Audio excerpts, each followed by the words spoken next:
नमस्कार श्रोते हो, दीपक रेगे कथाकथन चॅनलवर तुम्हा सगळ्यांचं मनापासून स्वागत. श्रोते हो, आज तुम्ही ऐकणार आहात प्राध्यापिका प्रभा बैकर यांच्या तरुण होती रात्र तरीही या कथासंग्रहातली कथा जिणे गंगौघाचे पाणी. आई, मी कोणाची? माझी. पप्पा कोणाचे? माझे. नाही हां, पप्पा माझे, पप्पा माझे. बरं बाई, तुझेच. पण आई, पप्पा गेलेत कुठे? ऑफिसला गेलेत का? घरी कधी येतील? राणी, आता झोप ना गं. किती छळतेस गं? मग मला थोपट, माझ्याजवळ झोप. मला गोष्ट सांग, नाहीतर गाणं म्हण ना. लहानग्या 3 वर्षाच्या शुभदाला कुशीत घेऊन झोपवताना हा रोजचा होणारा संवाद. तो संवाद अपर्णाला अजूनही जसाच्या तसा आठवत होता. ससुल्याला पोटाशी धरून, एक हात आईच्या पोटावर टाकून, तिच्या केसांशी चाळा करत ससुल्याची कोल्होबाची गोष्ट ऐकता ऐकता झोपायची तिची सवय. अपर्णा मात्र कावरी बावरी होऊन जायची. मनात कालवा सुरू व्हायची. शुभदाचं शुभागमन त्यांच्या घरात झालं त्याच्या आधीपासूनच्या सगळ्या घटना, सगळे प्रसंग, चित्रपटाची रीळ उलगडत जावी तशी तिच्या डोळ्यांसमोर ती सगळी दृश्य सरकत. शुभदा डोळे मिटून स्वप्नांच्या पऱ्यांच्या राज्यात शिरलेली असे आणि अपर्णाचे डोळे टक्क उघडे. पप्पा कुठे गेले, कधी येणार आहेत? आता हे ह्या वेड्या पोरीला, या अजाण कळीला कसं सांगायचं? कसं पटवून द्यायचं की बाई गं, तुझे पप्पा आता कधीच परत येणार नाही आहेत, ते देवाघरी गेलेत. का पण मला टाकून का गेले ते? आता या प्रश्नांना उत्तरं कुठली द्यायची? अपर्णाचे डोळे वाहायला लागत. टेबलावरचा त्याचा हसरा फोटो, दोघांचा हनीमूनला जाऊन आल्यानंतरचा, पहिल्या मंगळागौरीच्या निमित्तानं दोघांचा जोडीनं काढलेला फोटो, तृप्ततेच्या चांदण्यात निथळून निघालेला, सुखाची बरसात होत होती तेव्हाचा. सुधाकर, अहो असे का निघून गेलात? अमृताची चव जिभेवर रेंगाळते न रेंगाळते तोच हा कडू घास का कालवलात माझ्या ताटात? रडता रडता रात्र संपून जाई. पुन्हा सकाळ होऊच नये असं वाटे.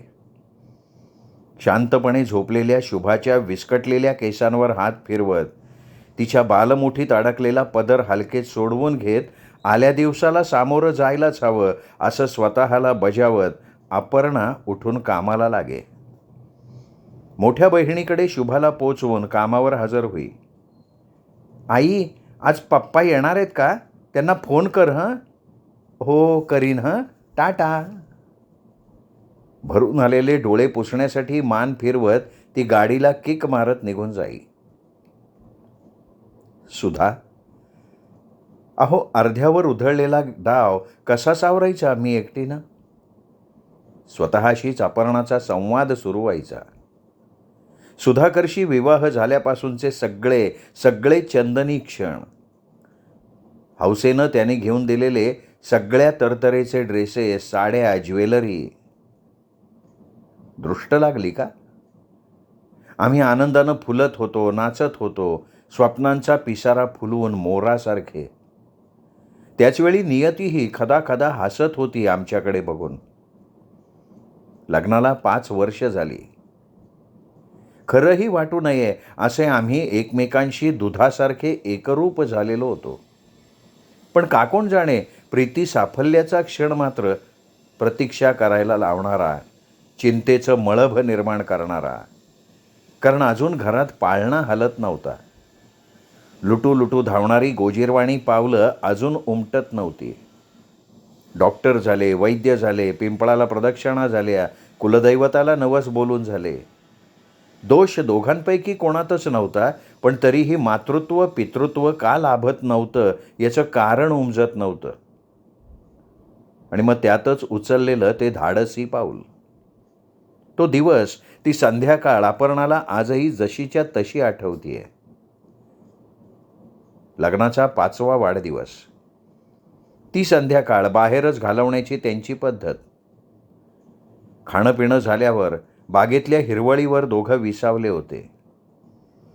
आजूबाजूचा मखमली अंधार गडद होऊ लागलेला. तीही तशी पेंगुळलेली.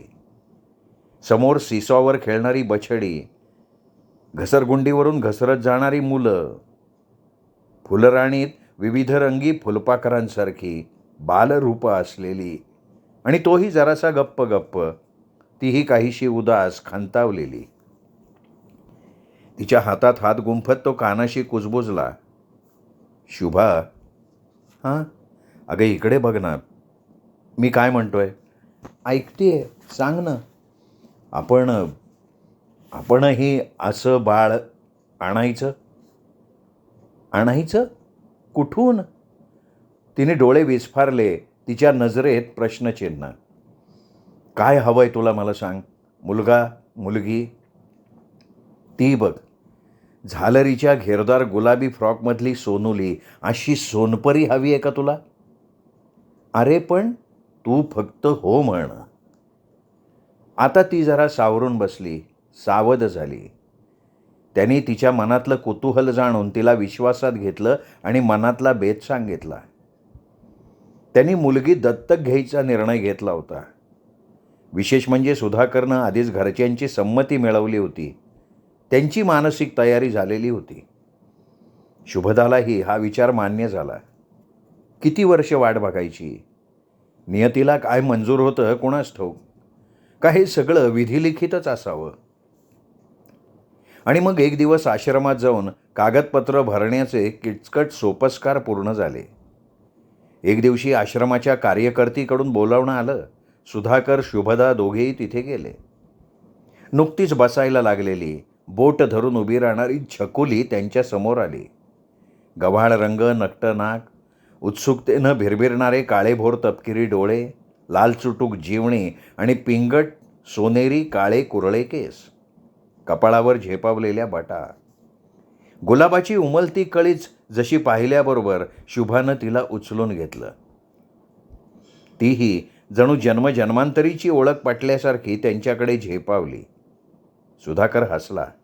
डोळ्यांनीच एकमेकांची हितगुज झालं. आणि त्या दिवशी ती दोनाची तीन झाली. आनंदानं तिचं स्वागत झालं. मोठ्या जावेनं तिघांना औक्षण केलं, दूध पाणी ओवाळलं आणि मग सगळं घरदारच आनंदात न्हाऊन निघालं. तिचे वर्षभरातले सगळे सणवार, बारसं, बोरनाड, रंगपंचमी एवढंच नव्हे तर तिला पहिल्यांदा घरी आणलं तो दिवसही दर महिन्यातल्या वाढदिवसासारखा सुधाकर साजरा करत असे. शुभदाची शुभ पावलं आता घरभर उमटली. नातेवाईकांनीही त्यांचं कौतुक केलं. शुभा सगळ्यांच्या गळ्यातला ताईत बनली. तिच्या बाललीलांनी घराला खऱ्या अर्थानं घरपण आलेलं होतं. तिचे काका तर म्हणाले होते, तुम्ही फार मोठं पुण्याचं काम केलंय. एका अश्राप जीवाला हक्काचे आईबाप मिळाले. अपर्णाला मात्र ते पटत नव्हतं. ती उत्तरली, अहो, आम्ही आमचा स्वार्थ साधला आणि परमार्थ केलाय. तोही ठामपणे म्हणाला, यात पुण्य आहे का पाप आहे याचा विचार आता कशाला करायचा? काही हितशत्रू कुचकेपणानं टोमणे मारत, मनातली गरळ ओकून मोकळे होत. का हो सुधाकरराव, पण समजा आता यानंतर तुम्हाला मूल झालं तर?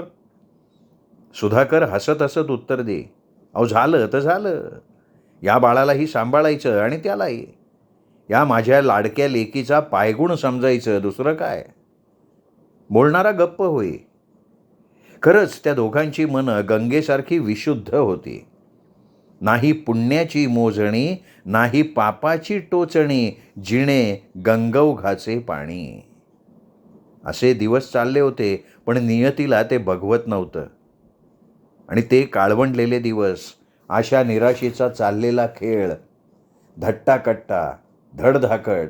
6 फुटाचा उंचापुरा सुधाकर त्या दिवशी घरी आला तो तापानं फणफणलेला, मलूल, उतरलेला चेहरा. अपर्णा त्याला पाहताच घाबरली. त्यांनी हातानंच खूण केली, घाबरू नकोस. नंतर दवाखाना, डॉक्टर्स आणि मग रक्त, लघवी, थुंकी, तपासण्या, सलाईन, रक्ताच्या बाटल्या. निदान होतच नव्हतं त्याच्या दुखण्याचं. दिवसेंदिवस खंगत जाणाऱ्या चंद्रासारखा अशक्त सुधाकर. शुभाला सांभाळायचं, मन आवरायचं, डोळ्यातलं पाणी थोपवायचं. अखेर ती काळ रात्र. आता तर सुधाकर कोमातच गेला होता. सगळ्या संवेदना, जाणीवा बधीर झाल्या होत्या. अपर्णाचा स्पर्श, तिच्या हाका, तिचं हसणं, रडणं, शुभाच्या बाललीला, या सगळ्यांच्या पलीकडे एका अज्ञात विश्वात तो जाऊन पोहोचलेला. फक्त श्वास चालू कसाबसा. आणि तो क्षण, वेडी आशा म्हणतात ना, आशा सुटेना आणि देव भेटेना, अशी गत. शुभाला तिने कधी नव्हे ते दवाखान्यात आणलं. सुधाकरच्या निपचित देहापाशी शुभाला उभं केलं. शुभा, पप्पांशी बोल बेटा, हाक मार ना त्यांना, पप्पा पप्पा. आजूबाजूला जमलेले लोक, डोळे मिटून झोपलेले पप्पा. शुभा बावरली. आईचं म्हणणं मात्र समजलं, आतून तिला ते जाणवलं. तशी ती पुढे सरकली. पप्पांच्या क्षीण हातांवर चिमुकला हात ठेवला. कोवळ्या उमलत्या कळीचा स्पर्श क्षणभरासाठी झाला. सुधाकरच्या मृतप्राय देहात चैतन्य फुलवून गेला. एखादा चमत्कार व्हावा तसे त्याने हळूच डोळे उघडले. नजरेला नजर भिडली. शुभानं हाक मारली. ती साद त्याच्या हृदयापर्यंत पोहोचली. पप्पा, मी बाप्पाला सांगितलंय, मी बालाजी बाप्पाला सांगितलंय तुम्हाला बरं करायला पप्पा. सुधाकरचे ओठ क्षीणपणे हलले. उघडझाप झाली आणि पुढच्याच क्षणी तो शांत झाला. कोणीतरी शुभाला उचललं. अपर्णालाही तिथून बाहेर जायला सांगितलं आणि त्याच्या अंगावर पांढरी चादर पांघरली. त्याचे डोळे बंद केले. सुधाकर पंचत्वात विलीन झाला. पण त्याचा चेहरा कसा तृप्त, शांत, झोप लागल्यासारखा निवांत होता. लेकीच्या भेटीसाठीच प्राण घुटमळत होता त्याचा. लाडकी लेक भेटली आणि त्यांनी स्वतःला मृत्यूच्या स्वाधीन करून टाकलं. त्याच्या देहाचं निर्माल्य झालं. पूजेतल्या पाना फुला, मृत्यू सर्वांग सोहळा, धन्य निर्माल्याची कळा. असा हा अमृताचा वर्षाव करणारा सुधाकर तिला सोडून गेला. आता शुभदाची जबाबदारी सर्वस्वी अपर्णाला पेलायची होती. तिला सांभाळायचं, मोठं करायचं, त्याची स्वप्न साकार करायची आणि त्याच्याशिवाय जगायचं. क्षणोक्षण युगासारखा, मैलोनमैल समोर पसरलेलं वैराण वाळवंट. पण देव एका हातानं नेतो तर दुसऱ्या हातानं देतो असं म्हणतात. नंतर बँकेतल्या कामाच्या निमित्तानं प्रभाकरची ओळख झाली. तो नेहमी सुखदाला बरोबर घेऊन यायचा. माणसं, त्यातही तरुण पुरुष, सहसा मुलांना बरोबर आणत नाहीत. पण हा लेकुरवाळ्या बाईसारखा सुखदाला बरोबर घेऊन येई. तिच्या हातात चॉकलेट, फुगा, तिला बाकावर बसून विड्रॉल स्लिप वगैरे भरून देई. कुणीतरी मग त्याची माहिती सांगितली. त्याची ही अशीच करुण कहाणी. अर्ध्यावर मोडलेला, उधळलेला संसाराचा डाव. ब्रेन ट्यूमरचं निमित्त होऊन त्याची अर्धांगिनी, सुखदाची आई, त्याला सोडून गेली होती. सुखदा आता त्याच्याच अंगावरची झाली होती आणि तोही आई वेगळं लेकरू म्हणून जास्त मायेनं तिच्याबरोबरच रमणारा. पण बाईशिवाय घर, उघडा पडलेला संसार सांभाळला कसा जाणार? सुखदाची आजी म्हातारी, तिच्याकडून उठबस कशी होणार? लहान मुलाला सांभाळायचं म्हणजे काय सोपं होतं का? ती सुखदासाठी तरी दुसरं लग्न कर रे बाबा म्हणून प्रभाकरच्या मागे लागली होती. अशी ही दोन अर्धवर्तुळं. कोणीतरी सुचवलं आणि मग दोघांची भेट घडवून आणली आणि पुनर्विवाहाचा विचार सुचवला. पण त्याआधी दोन चिमण्या जीवांचा प्रश्न सोडवणं आवश्यक होतं. सुखदा आणि शुभदा दोघी आवळ्या जावळ्या म्हणाव्यात तशा 4-4.5 वर्षांच्या. प्रभाकर आणि अपर्णा दोघंही विचारात बुडालेले. उभ्या आयुष्याचा प्रश्न होता. त्यालाही तिची आणि तिलाही त्याची सोबत हवी होती. पण या दोन कलिया, त्यांनी या दोघांना आई वडील म्हणून स्वीकारलं नाही तर आणि सुखदा शुभदा यांचंही एकमेकींशी पटलंच नाही. त्यांनाही त्यांनी आपलं मानलं नाही. तर मग तिला कुठे सोडायचं? कुणाच्या जीवावर सोडायचं? म्हणजे तिला सोडायचं आणि आपला स्वार्थ बघायचा? त्यापेक्षा नकोच. लग्न संसार कशासाठी हवंय? अपर्णा विचारांच्या भोवऱ्यात गरगरत राहिली कितीतरी दिवस. पण हा गुंता मग प्रभाकरनीच हलक्या हाताने सोडवला. शुभदाला सांभाळायचं आश्वासन दिलं. परस्परांनी समंजसपणानं एकमेकांना साथ द्यायचं मान्य केलं. अपर्णानं स्वतःची समजूत घातली, मन घट्ट केलं. शुभदालाही पित्याची तहान लागली आहे. तिलाही वडिलांचं प्रेम हवं आहे. आणि सुखदाची आई होणं तिच्यासाठी तर कठीण नव्हतंच मुळी. सुखदालाही प्रभाकरनी आई देवाघरी गेली आहे असंच सांगितलं होतं. पण देवाघरी जाणं म्हणजे काय ते कुठे तिला जाणवत होतं. अजाण वयाच्या या निरागस निष्पाप कलिका. अपर्णानं शुभाला सहज बोलता बोलता सांगितलं, शुभा, तुझे पप्पा तुला भेटायला येणार आहेत बरं का. खरंच? केव्हा? अगं संध्याकाळी येणार आहेत. हे बघ, ते आकाशी रंगाचा शर्ट आणि काळी पॅन्ट घालून येतील. तुझ्यासाठी सस्सूलला घेऊन येणार आहेत बरं का. हो का? तू ओळखशील का गं त्यांना? ओळखीन की. अपर्णानं शुभाला तयार केलं. तिला समजावलं की ते वेगळ्या रूपात भेटणार आहेत आपल्याला. देवाघरी गेले होते ना, तिथून देवानं त्यांना वेगळ्या रूपात पाठवलं आहे आपल्याकडे. कसं कोण जाणे, पण पप्पा भेटणार म्हणून शुभा आनंदली. सुखदालाही प्रभाकरनं बरोबर आणलं होतंच. ही बघ तुझी मैत्रीण. सुखदाला प्रभाकरनं ओळख करून दिली. शुभदाची सुखदा शुभदा खेळात रमून गेल्या. हळूहळू सुखदालाही अपर्णाचा लळा लागला. तीही अपर्णाला आई म्हणू लागली आणि शुभदानं प्रभाकरला पप्पा म्हणायला सुरुवात केली. बालवय किती अल्लड असतं, अजाण असतं. दोघे एकमेकींशी खेळायला लागल्या, मस्ती करायला लागल्या आणि आई माझी म्हणून एकमेकींशी भांडायलाही लागल्या. अपर्णावर आपलाच हक्क आहे असं बजावू लागल्या. कळत नकळत आपल्याही मनातला दुःखाचा मेघ हळूहळू वितळतोय हे प्रभाकरला अपर्णाला जाणवायला लागलं आणि मगच त्यांनी निर्णय घेतला पुनर्विवाहाचा. दोघांच्या मोजक्या नातेवाईकांच्या साक्षीनं रजिस्टर मॅरेज केलं. दोघेही लग्नाच्या पहिल्या रात्री धास्तावलेले. पहिल्या जोडीदाराच्या आठवणीनं दोघांचीही मनं व्याकुळलेली. वादळात सापडलेल्या नौकेसारखी ती मनं हेलकावत होती. आपण करतोय ते पाप आहे का पुण्य आहे? हे आपल्या जोडीदाराशी केलेली प्रतारणा तर नव्हे. To be or not to be. पण एकमेकींच्या संगतीत खेळणाऱ्या पोरींकडे बघून दोघांची मनं निश्चिंत झाली. भल्या मोठ्या बेडवर डावीकडे सुखदा आणि उजवीकडे शुभदा. वळलं की सुखदा ओरडायची, आई माझ्याकडे. बिचारा प्रभाकर. हाताच्या अंतरावर असलेली अपर्णा थकून जाऊन केव्हा झोपेच्या अधीन व्हायची आणि तो TV सुरू करून झोपेची आराधना करत रात्र घालवायचा. दोघींचे हात अपर्णाच्या गळ्यात. बघता बघता दोघी चिमण्या मोठ्या व्हायला लागल्या. प्रश्नोत्तरांचं धुकं निवळत गेलं. दोघेही मनमोकळेपणानं संसार करायला लागले. आता तर दोघीही शाळेच्या सहलीला बरोबर गेल्या होत्या. महाबळेश्वर, माथेरान, पुणे, सातारा, सज्जनगड. सुखदा शुभदापेक्षा 15 दिवसांनी मोठी म्हणून ती म्हणते, मी शुभाची ताई, दीदी म्हण ग मला. पण शुभा कसली खट. स्वतःला दीदी म्हणते आणि अंधारात पुढच्या खोलीत जायला घाबरते. दोघींचं लटकं भांडण.